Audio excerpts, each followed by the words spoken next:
What is good, my people? Welcome back. If you're a first timer, appreciate you tapping in. Thank y'all for being here, man. Hope everybody's doing well. And I'm gonna keep it short and sweet today. Just a little quick hitter. But let me know if you've experienced something similar to this. It's just kind of been one of those days where I woke up, had a topic on my mind that really has kind of been something I've been thinking about for the past few weeks.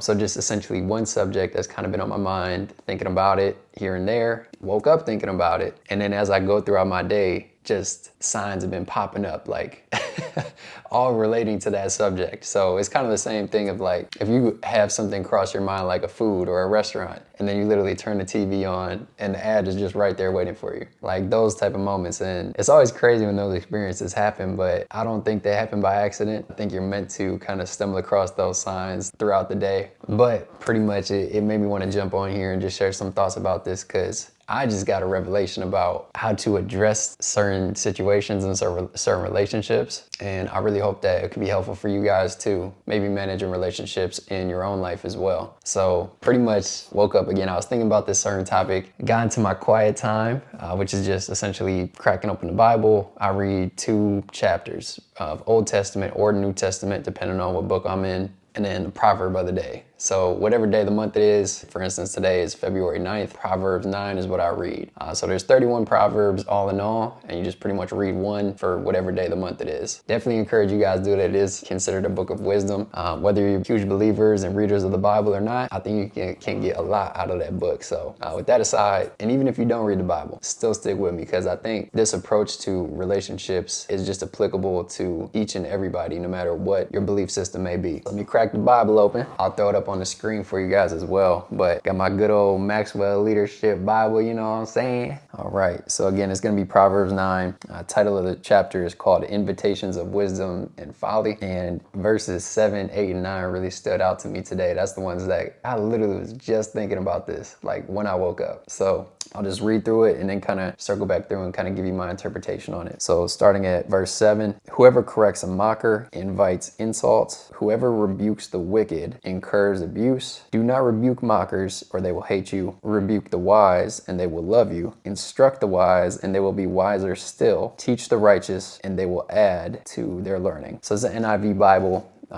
And I know sometimes some of the wording, if you're not familiar with reading the Bible, it's like a little bit outdated, you know, maybe not everyday language that we use all the time. So just to kind of run through that and maybe even break it down to something a little bit more relatable. So this is what hit me. It was whoever corrects a mocker invites insults. Mocker, simple definition is teasing, making fun of certain people or certain beliefs or groups. And the scripture is saying whoever corrects a mocker invites insults. So if you go to correct somebody that's maybe speaking down about certain people or making fun of certain belief systems or groups or races, etc., you're inviting an insult to come back at you. So you're becoming vulnerable, trying to essentially help them, and that insult can be hurled back at you in a place of vulnerability. Continue on, whoever rebukes the wicked. So rebuke simply is it's like expressing that you're displeased with that person or that comment or that belief, and you're trying to essentially just criticize them and getting them back on loving instead of hating, to put it in simpler terms. But this is saying that whoever rebukes the wicked incurs abuse. So through correction of mockers and through rebukes of the wicked, we're essentially opening up ourselves to insults and then also even abuse. So verbal abuse, it could be even worse if some people are so firm on their beliefs and their opinions towards certain groups or certain ideas or certain people. That's what we're exposing ourselves to, as somebody who's trying to correct them or just even open their eyes up to a different perspective. Continuing on, this is the one that really got me, and it is, do not rebuke mockers or they will hate you. Rebuke the wise and they will love you. Whew.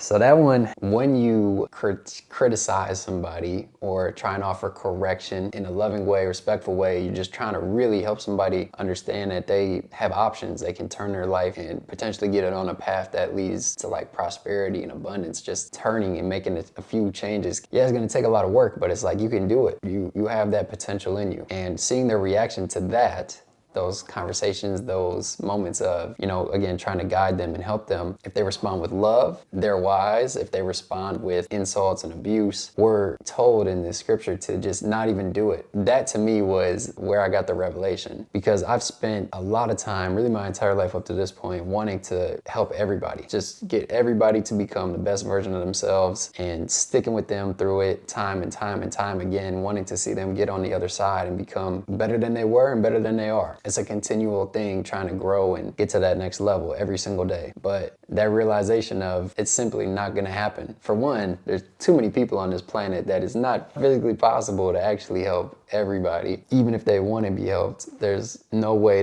that we can go out here and save everybody by ourselves. It takes a whole team. And two, you factor in the people that just simply don't have it in them. And it's not even that they don't really want to get better, it's they might just be in such a clouded headspace that they just can't even see that what they're doing is leading them down the path of essentially destruction, like they're not heading the right way. And so I've had to accept that today.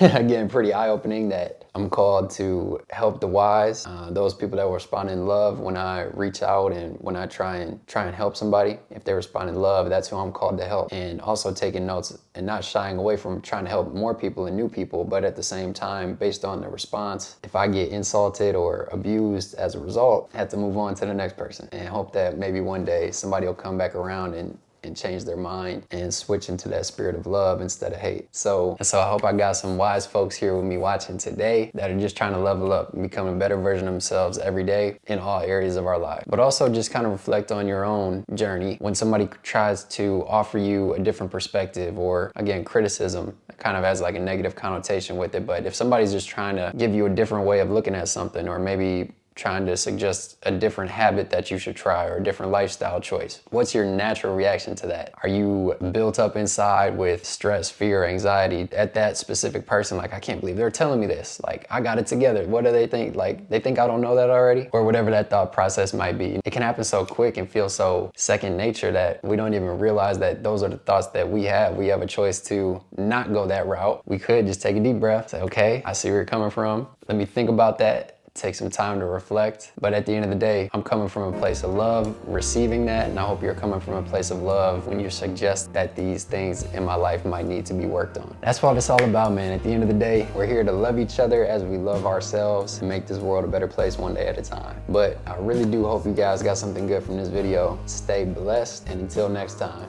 peace.